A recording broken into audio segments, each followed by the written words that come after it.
একটি সুস্বাদু ও ঘ্রাণে ভরপুর বাঙালি রেসিপি, যেটা উৎসব বা অতিথি আপ্যায়নে পরিবেশন করা যায়।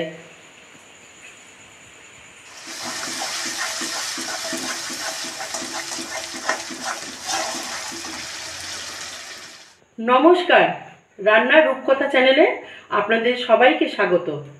আশা করি সকলে ভালো আছেন। আজ আমার ২৭তম রেসিপি, পটলের কোরমা। তো চলুন শুরু করা যাক। এই রেসিপিটি বানানোর জন্য কি কি উপকরণ লাগবে সেটা আমি প্রথমে দেখিয়ে দিই। পটলের কোরমা বানানোর জন্য আমার লাগছে পটল, গোটা গোটা পটল। আমি পটলটা এইভাবে কেটে নিয়েছি, কিছুটা খোসা আছে আর দুই দিক মুখটা ফাটিয়ে এইভাবে কেটে নিয়েছি। তারপরে লাগছে হাফ কাপ দুধ, পোস্ত, কাজু, গোলাপ জল, টমেটো পিউরি, ঘি, ফেটানো দই, পেঁয়াজ, আদা, লঙ্কা ও রসুন বাটা। আর এখানে ফোড়নের জন্য কিছু নেওয়া হয়েছে। এর মধ্যে আছে দারচিনি, এলাচ, শুকনো লঙ্কা, মৌরি ও একটা তেজপাতা। বাকি উপকরণগুলো আমি রান্না করতে করতেই দেখিয়ে দেব। প্রথমে আমি পটলের মধ্যে লবণ ও হলুদ মাখিয়ে রাখবো।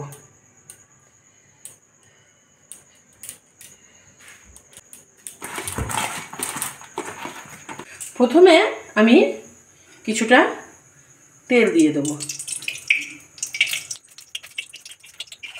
তেলটা গরম হয়ে গেছে, এবার আমি এর মধ্যে কুচনো পেঁয়াজগুলো দিয়ে দেবো।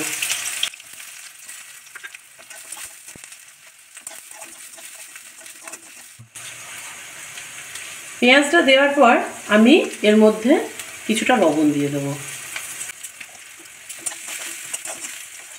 দেখুন, আমার পেঁয়াজটা বেরেস্তা করে নিয়েছি। এবার এটা আমি গরম তেল থেকে তুলে নেব। এবার আমি ওই তেলের মধ্যেই একটু তেল দিয়ে দেবো। দেখুন, তেলটা আমার গরম হয়ে গেছে। এবার আমি কেটে রাখা পটলগুলো এর মধ্যে দিয়ে দেবো। পটলগুলো কিন্তু ভালো করে ভেজে নিতে হবে। দেখুন, পটলগুলো আমার ভাজা হয়ে গেছে। এর থেকে বেশি কিন্তু কোরমার পটল ভাজবেন না। আমি যে পেঁয়াজ বেরেস্তাটা করে রেখেছিলাম সেটা থেকে কিছুটা পেঁয়াজ বেরেস্তা আমি সরিয়ে রাখবো, এবং বাকি যে পেঁয়াজ বেরেস্তাটা সেটা আমি পেস্ট করে নেব। যেহেতু পটল ভাজার তেলটা কালো হয়ে যায়, সেহেতু আমি ওই তেলটা ঢেলে রেখে আরেকটু নতুন করে তেল নেব।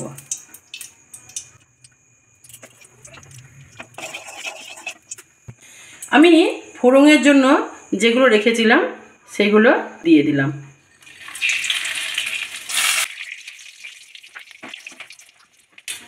এখানে আমি 1 চামচ ঘি ব্যবহার করব। এবার আমি এর মধ্যে আদা, রসুন ও কাঁচা লঙ্কা বেটে রেখেছি সেটা দিয়ে দেব।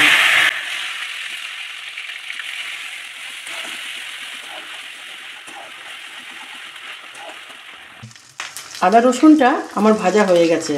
এখানে আমি টমেটোর পিউরিটাও দিয়ে দেব। এখন আমি এর মধ্যে শুকনো উপকরণগুলো দিতে থাকবো। প্রথমে দেব লবণ, তারপরে দেব হলুদ, সামান্য একটু লঙ্কার গুঁড়ো, আন্দাজ মতো চিনি,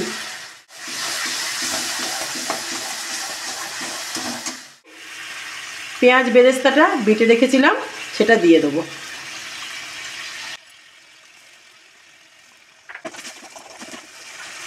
এখানে কাজু ও পোস্ত বাটা আছে সেটাও দিয়ে দেবো।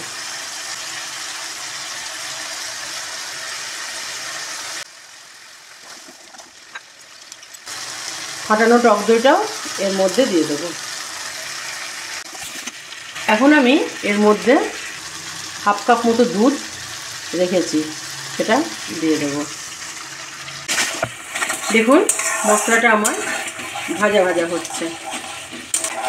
এখন আমি এটার মধ্যে একটু জল দিয়ে দেবো।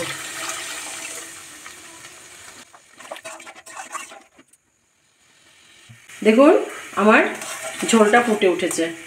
এখন আমি এর মধ্যে ভেজে রাখা পটলগুলো দিয়ে দেবো। কিছুক্ষণ এটা আমি হতে দেব। দেখুন রান্নাটা আমার একেবারেই শেষ।